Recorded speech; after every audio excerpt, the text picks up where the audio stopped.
Antes de narrar las confesiones, dejaremos una pequeña reseña sobre quién y de dónde viene Antonio Badú. Antonio Namnum Najas, mejor conocido por Antonio Badú. Nace en Real del Monte, Hidalgo, el 13 de agosto de 1914. Hijo de Antonio Namnum y Virginia Najes. Inmigrantes libaneses, y el apellido Badú, con el que fue conocido posteriormente lo tomó debido a que su madre acostumbraba llamarlo Badúe, palabra árabe que significa beduino. En Hidalgo trabaja como panadero y dependiente de una tienda, hasta que decide probar suerte en la Ciudad de México. Instalándose en una vecindad del popular barrio de La Merced, en donde hace amistad con otra futura estrella, Mauricio Garcés, y con el entonces desconocido periodista Jacobo Zabludovsky. Ya desde entonces, tenía inquietud por la carrera artística, que se le dio después de conocer a Ramón Armengol, quien lo presentó con el compositor Gabriel Ruiz Galindo, que a su vez lo presentó con su director artístico. Este le dio la oportunidad de presentarse en el famoso programa La Hora Azul de la estación de radio XCW, La Voz de la América Latina desde México. Estas son las confesiones extraídas de la entrevista realizada al actor por María Isabel Sousa el 19 de enero de 1976 en la Ciudad de México y que forma parte del archivo de la palabra del Instituto Mora. El cine es un negocio de personalidades y de estrellas. Me llamo Antonio Namnum Najas y nací en Real del Monte, Pachuca, en 1914. Fuimos 3 hermanos. Mi padre murió cuando era muy pequeño. Por necesidades económicas tuvimos que vivir en Pachuca, Oaxaca y la Ciudad de México. Ahí en México estudié en la Escuela Niños Héroes hasta el 4º o 5º año de primaria, en Pachuca, en la Escuela número 3, en Oaxaca iba de oyente al Instituto Científico y Literario. Ser oyente en el instituto me ayudó mucho. No quiero decir que sea un erudito, pero me sirvió de base para después leer, y me gusta mucho leer, desde Agatha Christie, que son novelas policíacas, hasta los clásicos. En Oaxaca trabajaba como agente viajero con mi cuñado. Llevaba berile para ofrecer, es decir, mercancía al menudeo para vender de forma ambulante. Como le decía, cuando estaba en Oaxaca, viajaba por todo el estado, comerciaba con los vendedores ambulantes o las tiendas pequeñas. En aquel entonces había lugares donde no había, por ejemplo, luz eléctrica, como en Nochistlán o en Etla. Le estoy hablando del año 30 o 29. De Oaxaca venimos otra vez a la Ciudad de México a trabajar, y mi madre volvió a realizar labores de costura como lo había hecho desde hacía años para mantenernos, hasta que un día conocí a Gabriel Ruiz, el compositor. Yo tendría 20 años entonces. Mire usted, a mí me gustaba mucho la cosa de la canción, cantar en el grupo de amigos, en la vecindad de República de El Salvador donde vivíamos. Entonces unos amigos me llevaron a la casa de Gabriel, que tampoco había debutado, había hecho canciones, pero no había trabajado. Me oyó cantar Gabriel y un día nos fuimos a la XCW, a hablar con Pedro de Lille que conducía La Hora Azul. Fue en marzo de 1935, debutamos juntos en la radio. A mí siempre me gustó, lo mismo que ahora, la canción romántica. Lo ranchero solamente lo interpreté en el cine por necesidades de argumento, canciones argumentales. Lo que he grabado siempre ha sido cosa romántica, de Agustín Lara, de Gonzalo Curiel, de Gabriel o de Luis Arcaraz. Seguí en la XCW, y no cobrábamos, porque La Hora Azul era para promover gente nueva. Pero, entonces me llamó Lorenzo Barcelata, un gran compositor que dirigía la CEFO y me ofreció un sueldo de 5 pesos diarios. Podía hacer un programa cada día, y me fui, que era una estación de radio que pertenecía al gobierno. De ahí, en 1938 o 1939, me hicieron una prueba para el cine. Mientras sucedió eso, yo seguía trabajando por las mañanas de repartidor de pan árabe, en la panadería de mi tía, pues la familia Najas es de origen libanés, y me iba al radio en la tarde. La prueba de cine que me hicieron fue de fotografía y de voz, pues ya había cine sonoro. Por el año 1939 me contrataron para la película Sangre en las Montañas, que por cierto era bastante mala. Me aceptaron, aunque yo no hice el estelar, lo realizó Víctor Manuel Mendoza y María Luisa Sea, yo hacía una primera parte. Recibí 500 pesos por toda la película, pero era mucho dinero en aquella época. Después de esa película me llamaron para ir de nuevo a la XCW, pero entré ya cobrando y entonces me convertí en artista exclusivo de Max Factor como cantante. Después de esa película me llamó Jorge Negrete. Me hice muy amigo de Jorge y fui su padrino de boda cuando se casó con María Félix. Me invitaron para cantar 2 canciones en Ay, Jalisco, No te rajes, en 1941. Pero no como actor, solamente cantante. Con María Félix, tiempo después, trabajé en La mujer sin alma, de Fernando de Fuentes.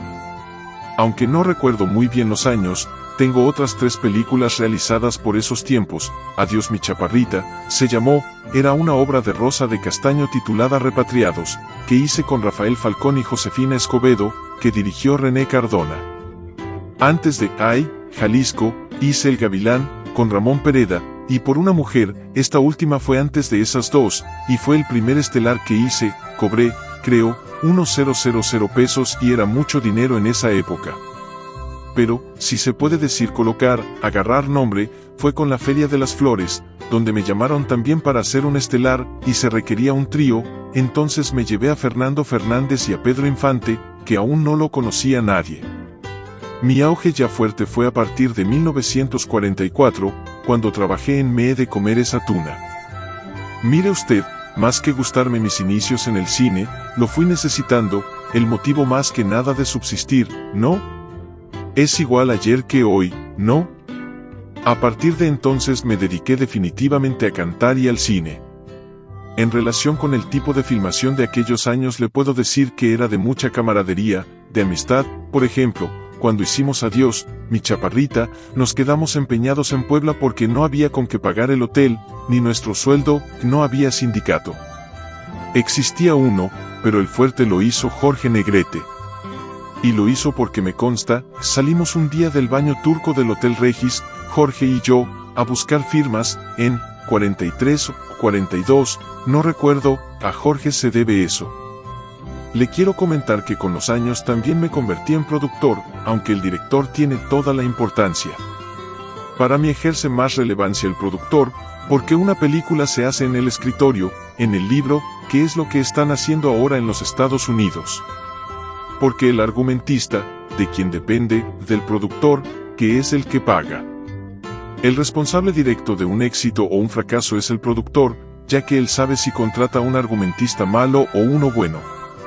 En esos años, en cuanto a los actores, en el cine no éramos actores, salimos todos de la radio, digo, yo no estuve en la escuela. Ahora, después que formamos el sindicato, hicimos una escuela, que fue la Academia de la ANDA. Pero yo les soy franco, no creo que el cine requiera ser actor para trabajar en él. El cine es un negocio de personalidades y de estrellas, pero nunca de actores, el actor se ve en el teatro. Obviamente que existen también algunos actores del cine, como Fernando Soler, a quien yo admiraba mucho y con el que me hubiera gustado trabajar más. Era un señorón, él marcaba la pauta, porque siempre hay gente que en el set le merecen a usted respeto, y uno de esos es precisamente Fernando. Es un actor extraordinario, pero no necesariamente se tiene que ser buen actor para ser estrella.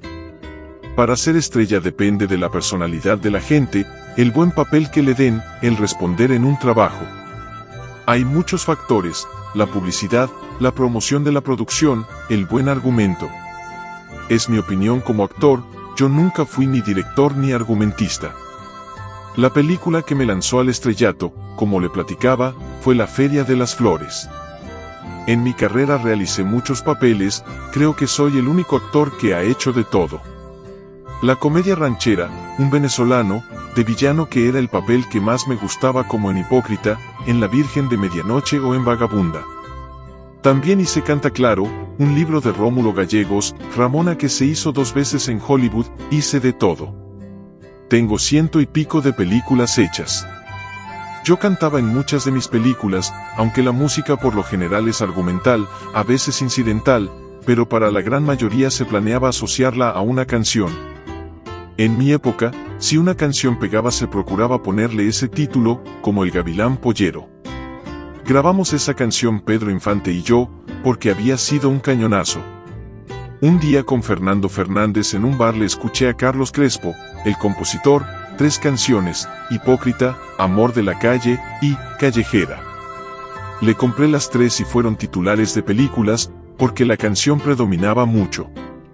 Trabajé mucho con René Cardona, que me dirigió muchas veces y casi todas las producciones que yo realicé. La última película que hice fue con Elsa Aguirre, Mauricio Garcés, Nadia Aroliva y se llamó El matrimonio es como el demonio, que dirigió René Cardona hijo, una comedia bastante digna. Me incliné hacia la producción porque ganaba más dinero. Mi sueldo como actor, si actuaba, tenía un porcentaje, y como las películas se vendían como pan caliente, nos daban anticipos de Centro y Sudamérica antes de empezarlas a hacer. Porque el cine mexicano llegó a ser un cine extraordinariamente fuerte en Latinoamérica. También llegué a trabajar como coproductor una vez con Agustín Lara, junto con Gabriel Alarcón, para hacer la película de la vida de Agustín, aunque ahí no trabajé como actor, el papel que iba yo a hacer se lo dimos a Tito Junco, Alejandro Galindo y yo. Con Pedro Infante, por ejemplo, también realicé películas como coproductor. Antonio Mate, que era su apoderado en ese entonces. Leíamos los libros, qué libreto nos gustaba y ese escogíamos, los pagábamos y lo hacíamos. Hice coproducciones también con España, una con Lola Flores y otra con Lina Rosales, por decirle 2 ejemplos. El cine, socialmente, no le sé decir para qué servía, pero lo que sí le puedo comentar es que fue un gran importador de divisas. El cine mexicano tenía mucha fuerza, tenía una personalidad muy propia, que era un cine auténticamente mexicano. Las figuras que hemos tenido, para mí, han sido 3, Gabriel Figueroa, El Indio, Fernández, Jorge Negrete, e indiscutiblemente, y sigue siéndolo, Mario Moreno. Mario era el único que se podía dar el lujo de hacer una película al año, era el actor mejor pagado del mundo. No hay en el mundo una persona que gane lo que gana Cantinflas, es una persona que se administra de maravilla. Además, es muy bueno, aparte de estimarlo yo como amigo lo admiro mucho. Gabriel Figueroa, un monstruo para mí de la fotografía no porque sea un gran amigo mío, que a Gabriel todos querían contratarlo, pero ya estaban Jorge Stahl, Ezequiel Carrasco, había muchos fotógrafos.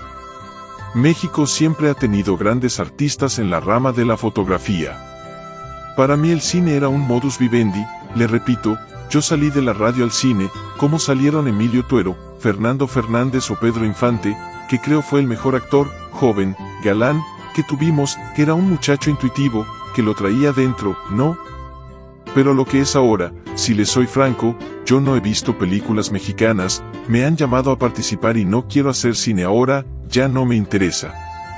Estoy en la televisión desde hace años, que le da a usted una promoción mucho más fuerte, es impactante de un día a otro, y no hay que esperar 2 años, como en el cine en la década de los años 40 y se gana más dinero. Actualmente tengo el programa Hoy, como Ayer y Mañana, que lo estamos haciendo Monabel y yo, ¿lo ha visto? Es una idea que se me ocurrió para hacer una combinación entre la canción romántica de Ayer y Hoy, y con una figura del mañana, jóvenes, que hay que impulsarlos. Fíjese que yo no me siento dejado a un lado, hay quien se queja de que ya no lo llaman, pero también fui joven y desplazamos a muchos otros, le hablo en relación con el cine. Actualmente no han quitado a nadie, se acaban todos. Cary Grant está trabajando de gerente de una compañía, un gran actor como él, de perfumes. Todos tenemos un momento en que nos vamos al diablo y hay que dedicarse a otra cosa. Sin embargo, el cine ha sido para mí un medio de vida muy bonito, le tengo un gran cariño, un gran respeto, un gran amor.